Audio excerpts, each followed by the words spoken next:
चलो बच्चों कंटिन्यू करते हैं मैथ्स की क्लास। पार्ट 1 में हमने देखा कि सेट थियरी क्या होती है और कैसे हमारे डे टू डे लाइफ के प्रॉब्लम्स को सॉल्व करने के लिए मैथ्स को यूज करना है। तो सेट थियरी कितना आसान बना देती है उसको। आज के पार्ट में हम क्या करेंगे पता है? आज हम सीखेंगे कुछ सीक्रेट कोड को डिकोड करना। अब देखो, जब भी मैं कुछ सिंबल बनाऊंगा ऐसे, तो आपको उसको क्या रीड करना है?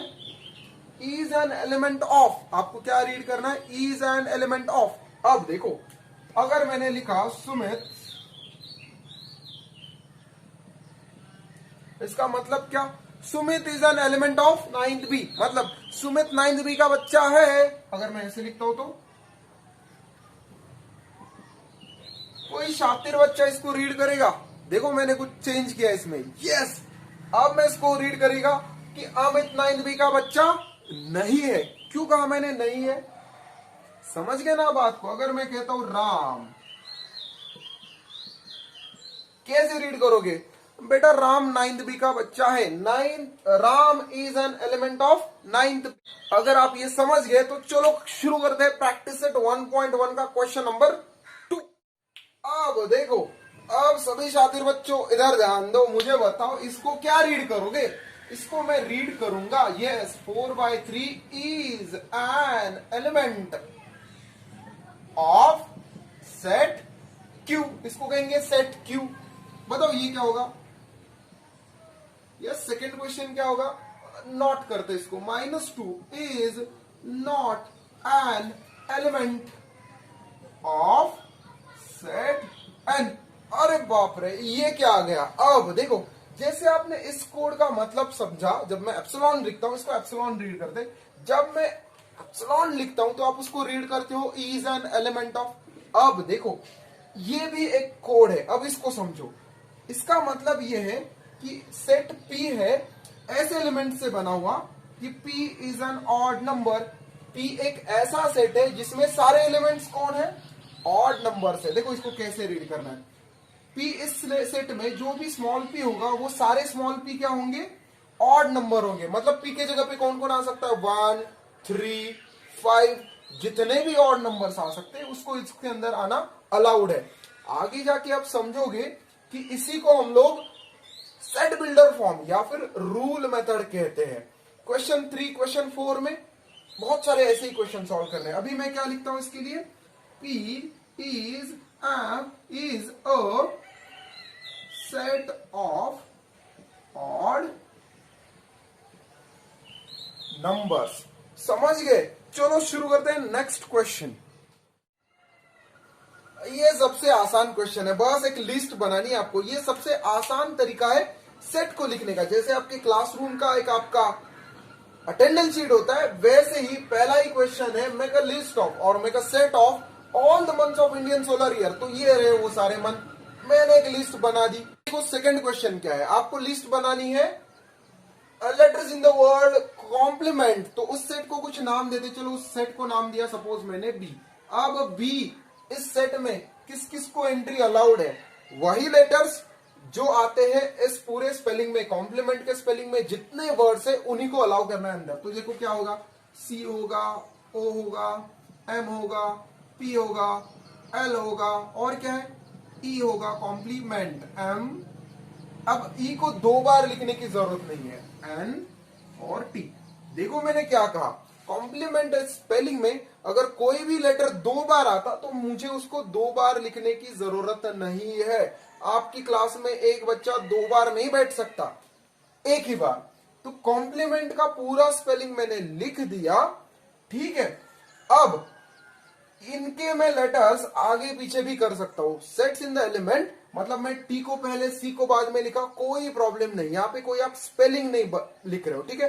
आपको सिर्फ वो सारे वर्ड्स इसके अंदर भरने हैं जो कि आते हैं इस पूरे स्पेलिंग में। बात को समझ गए? तो ये आता। नेक्स्ट क्वेश्चन देखो क्या है, ठीक है। नेक्स्ट क्वेश्चन में आपको लिस्ट बनानी है ह्यूमन सेंसरी ऑर्गन्स की। चलो मैं फटाक से लिख देता हूं ऑर्गन्स की लिस्ट। अगेन ऑर्डर का कोई मतलब नहीं है, आगे पीछे हो जाए तो डरो मत, ठीक है। नेक्स्ट क्वेश्चन देखो क्या है। अब देखो ये फोर्थ वाला बड़ा इंटरेस्टिंग है और हमने ये पार्ट 1 में भी किया है कि प्राइम नंबर क्या होते हैं। मैंने तब बताया कि प्राइम नंबर एक ऐसा नंबर होता है कि जिसको डिवाइड करने की किसी में हिम्मत ही नहीं होती। ठीक है ना, आप 10 पकड़ लो, 10 को कौन भी डिवाइड कर सकता है, 5 डिवाइड कर लेगा, 2 डिवाइड कर लेगा, 2 5 जा 10, 5 2 जा 10, मतलब 10 को डिवाइड करने वाले लोग हैं। बट मैं अगर 7 कहूं तो 7 को डिवाइड करने की किसी में हिम्मत है? बिल्कुल नहीं है। तो 7 बन गया प्राइम नंबर। 13 को कोई नंबर डिवाइड कर पाता है? 2 से डिवाइड करोगे 13 को, हो ही नहीं सकता। 3 से बिल्कुल पॉसिबल नहीं, तो 13 भी प्राइम नंबर बन गया। तो अब हमें सारे प्राइम नंबर पकड़ के लाने हैं, कहां से कहां तक के, 1 to 20 तक के। चलो लिस्ट बनाते हैं, तो मैं उसको नाम देता हूं पी। पी क्या है? Prime number. ठीक है, अब हमें चाहिए प्राइम नंबर। अब देखो 2 प्राइम है क्योंकि 2 को भी कोई नहीं डिवाइड कर पाता। 3 तो ऑब्वियसली है। 4, अरे 4 को तो 2 भी डिवाइड कर लेता है, तो 4 नहीं है। 5, यस 5 है, 5 को कोई नहीं डिवाइड कर पाता। 7 है। 8 बिल्कुल नहीं, 8 को तो 4 डिवाइड कर लेगा, नहीं 8 नहीं चाहिए।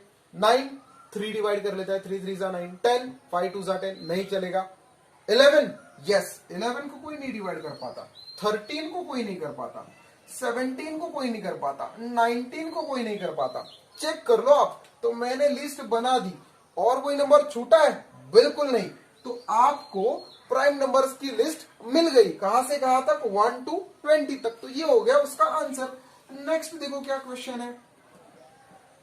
नेक्स्ट क्वेश्चन में आपको पूछा है कि लिस्ट बनाओ सारे कॉन्टिनेंट्स की। अब देखो मैं लिस्ट को नाम क्या दूं, कुछ भी नाम दे सकते हो, बट मेक श्योर दैट आप कैपिटल लेटर लिखो। जब भी अल्फाबेट्स यूज करोगे, सेट का नाम होगा कैपिटल में, और अगर उसके एलिमेंट्स है तो वो सारे के सारे होंगे स्मॉल लेटर्स में। तो मुझे लिखने हैं सारे कॉन्टिनेंट्स के नाम। चलो मैं जल्दी से लिखता हूं। देखो मैंने सारे कॉन्टिनेंट की लिस्ट बनाई। आपको भी बिल्कुल ऐसे सारे कॉन्टिनेंट लिखने, ऑर्डर से कोई मतलब नहीं है। एक आध कॉन्टिनेंट आगे पीछे हो गया तो चलेगा, बट मेक श्योर दैट आप सारे के सारे सातों कॉन्टिनेंट लिखो। अब आप सोचोगे भैया ये मैथ्स की क्लास चल रही है या ज्योग्राफी की? सिंपल सिंपल ही क्वेश्चन पूछेंगे, कोई आपको डिफिकल्ट टर्म्स नहीं पूछेंगे। सिंपल सिंपल चीजें बनाएंगे जिनका सेट अब इस क्वेश्चन के साथ हम लोग सीखने वाले हैं सेट लिखने की रूल मेथड या रोस्टर मेथड। अब देखो इस मेथड में आपका ऑब्जर्वेशन बहुत इंपॉर्टेंट है। आपको इन नंबर्स को ऑब्जर्व करना है और मुझे बताने हैं रूल्स। जैसे आपकी क्लासरूम के बाहर एक नेम प्लेट लगी हुई है, वो बेसिकली एक रूल है जो बताता है कि क्लासरूम में कौन बच्चे एंटर कर सकते हैं, सिर्फ वही बच्चे जो 9th बी के बच्चे। वैसे ही इस क्लासरूम के बाहर हमें कुछ नेम प्लेट लगानी है, लेकिन जब नेम प्लेट लगानी है तो नेम प्लेट का जो रूल होगा बिल्कुल क्लियर होना चाहिए। गलती से भी कुछ छूट गया तो कोई भी आके अंदर बैठ जाएगा। तो रूल बहुत सोच समझ के बनाएंगे। देखो जब मैं इन सब नंबर्स को देखता हूं तो मुझे समझ में आ रहा है ये तो सारे स्क्वायर है। 1 का स्क्वायर 1, 2 का स्क्वायर 4, 3 का स्क्वायर 9, 4 का स्क्वायर 16। बेसिकली ये सारे स्क्वायर है। तो मैंने अगर इसको कहा x, तो x एक्चुअली क्या है, एक नंबर का स्क्वायर है। सही है ना। इस n की जगह पे कभी कभी 1 आ रहा है तो 1 का स्क्वायर बन गया, कभी 2 आया तो 2 का स्क्वायर बन गया, कभी 3 आया तो कभी 3 का स्क्वायर बन गया। ऐसे ही बन रहा है ना ये सेट सारे इन एलिमेंट्स को लेके। तो कभी 1 का स्क्वायर, कभी 2 का स्क्वायर, कभी 3 का स्क्वायर। ये कहां तक करना है हमें, जब तक कि वो बनता नहीं है 10 का स्क्वायर 100। ये बात आपने ऑब्जर्व की, ये सारे स्क्वायर है लेकिन कब तक, 100 तक। तो ये भी हमारा एक रूल बन गया कि n इज लेस देन और इक्वल टू 10। n 10 के आगे नहीं जा सकता, 10 बन सकता है लेकिन 10 के आगे के नंबर के स्क्वायर हमें नहीं चलेंगे। तो ये भी एक रूल बन गया। और एक रूल बताऊं मैं, यहाँ कहीं भी हमने फ्रैक्शन लिया, हमें पसंद ही नहीं है फ्रैक्शन। सही है ना, यहाँ पे कहीं भी फ्रैक्शन नहीं, मैंने 3/2 का स्क्वायर किया नहीं किया। तो और एक रूल बन गया, n हमेशा नेचुरल नंबर है। तो n हमेशा नेचुरल नंबर है। कैपिटल N का मतलब होता है नेचुरल नंबर। तो n is an element of natural number set. तो देखो ये 3 कंडीशन जब कोई सेटिस्फाई करेगा तभी उसको अलाउ होगा इस सेट के अंदर जाना। तीनों कंडीशन समझ गए। पहले तो उसको n का स्क्वायर बनना पड़ेगा, ये सारे स्क्वायर है। दूसरा वो नेचुरल नंबर होना चाहिए, कोई फ्रैक्शन वैक्शन नहीं, सारे अच्छे अच्छे नंबर है 1 2 3 4 अप टू 10। दूसरा 10 के आगे हमें नहीं जाना है, 10 के पहले के नंबर चाहिए, मतलब 1 to 10 चलेंगे। देखो कोई आपको बोलेगा कि n लेस देन 10 लिखो तो गलत हो जाएगा बच्चा। क्यों? लेस देन 10 मतलब आपको कहाँ रुकना पड़ता है, 9 पे ही रुकना पड़ता है। क्या हम इधर ही रुक रहे हैं? नहीं, हमने तो 100 को भी इन्वॉल्व किया है, तो हमें ऐसे ही लिखना पड़ेगा n लेस देन और इक्वल टू 10। या हम लोग उसको ऐसे भी लिख सकते हैं कि n लेस देन 11, मतलब लेस देन 11 मतलब कहाँ रुकना है, 10 पे ही रुकना है। तो either you write like this और this, but you should not write like this. कोई आपको बोल रहा है कि ऐसे लिखो, तो बेटा गलत हो जाएगा, आपको ये ऐसे ही लिखना है। तो हमारे 3 रूल बन गए। क्या है हमारे 3 रूल? पहला रूल है कि x किसी नंबर का स्क्वायर है, वो नंबर फ्रैक्शन नहीं है। तीसरी बात, वो नंबर 10 से कम 11 से कम है, या फिर 10 या 10 से कम है, आइदर इट इज 10 और लेस देन 10। ठीक है, तो आप ऐसे भी लिख सकते हो, ऐसे भी लिख सकते हो, आपको आसान रहे इसलिए मैं ऐसे लिखूंगा। तो देखो ये तीनों रूल्स में इधर कैसे लिखूंगा, आंसर में ए इज अ सेट, तो मैंने कर्ली ब्रैकेट में रखा। एलिमेंट क्या है उसका, एक्स है। अब एक्स की क्राइटेरिया क्या है, एक दीवार बनाएंगे हम लोग, इस दीवार के उस पार सारे रूल लिखेंगे। मतलब एक्स इस दीवार के उस पार के सारे रूल अगर फॉलो कर रहा है तभी वो इस क्लासरूम में जाके बैठ सकता है। तो क्या क्या रूल है, देखो 1 बाय 1 सारे रूल लिखेंगे जो अब भी जस्ट हमने बनाए। समझ गए? तो ये तीनों रूल अगर एक्स सेटिस्फाई करेगा तभी उस क्लासरूम में एंटर कर पाएगा। आगे का क्वेश्चन देखते हैं, उसमें भी आपको कुछ रूल बनाने पड़ेंगे। देखो नेक्स्ट क्वेश्चन क्या है, ये रहा नेक्स्ट क्वेश्चन, बड़ा ही आसान। अब आप ऑब्जर्व करके खुद मुझे बताओ, क्या ऑब्जर्व किया आपने? यस, अरे ये तो 6 का टेबल है। 6 1 6, 6 2 12, 6 3 18, 6 4 24, मतलब ये सारे 6 के मल्टीपल है। मतलब अगर मुझे x चाहिए तो मुझे उसको n को 6 से मल्टीप्लाई करना पड़ेगा। मतलब देखो n की जगह आया 1 तो बनेगा 6, n की जगह आए 2 तो बनेंगे 12, n की जगह आए 3 तो बनेंगे 18। बन रहे ना सारे एलिमेंट, देखो 6 बना, 12 बना, 18 बना। मैं 6 इंटू n कर रहा हूं। अब n की जगह पे 1 2 3, मैं कहां तक जा सकता हूं बच्चा? लास्ट वाला एलिमेंट देखो क्या है, 48। मतलब लास्ट वाली n की वैल्यू क्या हो सकती है, 6। यस, 6 8 जा 48।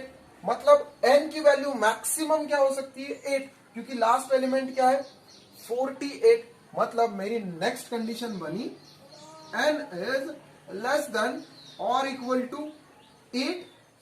इन अदर वर्ड्स मैं इसको ऐसे भी लिख सकता हूं, n इज लेस देन 9। आपको कैसे लिखना पसंद है? देखो दोनों का मीनिंग एक ही है।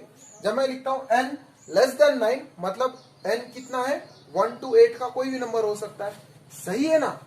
और ऐसे लिखा तो उसका भी मीनिंग क्या है, n या तो 8 है या फिर उससे कम है। तो इन दोनों में से कोई भी टर्म आप यूज कर सकते हो। और एक आगे की बात जो हमेशा हम लोग चेक करेंगे, देखो n सारे नेचुरल नंबर है, मैंने कोई फ्रैक्शन लिया नहीं लिया, तो एक और रूल बन सकता है n belongs to natural number. चलो इन सब रूल्स को लिखते हैं।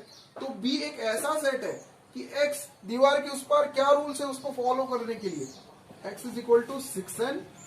और चलो मैं ये पहले लिखता हूं, n belongs to natural numbers और n लेस देन 9 है। आप ये भी लिख सकते हो, n इज लेस देन और इक्वल टू 8, ये भी सही है। ठीक है, तो इन तीनों रूल्स को सेटिस्फाई जो करेगा 1 2 3, इन तीनों रूल्स को जो सेटिस्फाई करेगा वही इस सेट में एंटर कर पाएगा। तो देखो मैंने सारे रूल जो इधर बनाए उन्हीं को एक के बाद एक कर्ली ब्रैकेट में लिखा। चलो नेक्स्ट क्वेश्चन भी सॉल्व करते हैं। ये सबसे आसान वाला, इस टाइप के क्वेश्चन सबसे आसान। देखो ये लेटर्स है किस वर्ड के, स्माइल के, तो वही लिखते हैं। एक्स की कंडीशन क्या होगी, अगर एक्स को है तो एक्स क्या होना चाहिए, X is a letter in the word smile. Smile इस वर्ड का कोई भी लेटर उठाओ, अगर वो उस वर्ड का लेटर है तभी इस सेट के अंदर आ पाएगा। तो ये बन गया उसका सेट। अरे नेक्स्ट क्वेश्चन को आपने रीड किया, ये तो सारे डेज ऑफ द वीक है। तो अब इसका रूल क्या बनाएंगे, सेट बिल्डर में कैसे लिखेंगे इसको लिखेंगे W is a set such that x की कंडीशन क्या है, x is a day of the week. तो कुछ भी हो सकता है, वो Sunday Monday Tuesday Wednesday Thursday Friday Saturday तक कुछ भी हो सकता है। अगर वो डे ऑफ द वीक है तभी इस क्लास में एंटर कर पाएगा। नेक्स्ट क्वेश्चन देखो क्या है, अब इसका सेट है ना मुझे चाहिए इसका रूल मेथड से आप इसका आंसर बनाओ और कमेंट में लिखो, मुझे देखना है कि आप क्या बनाते हो, ठीक है ना। शातिर बच्चे जल्दी से इसको अटेम्प्ट करो।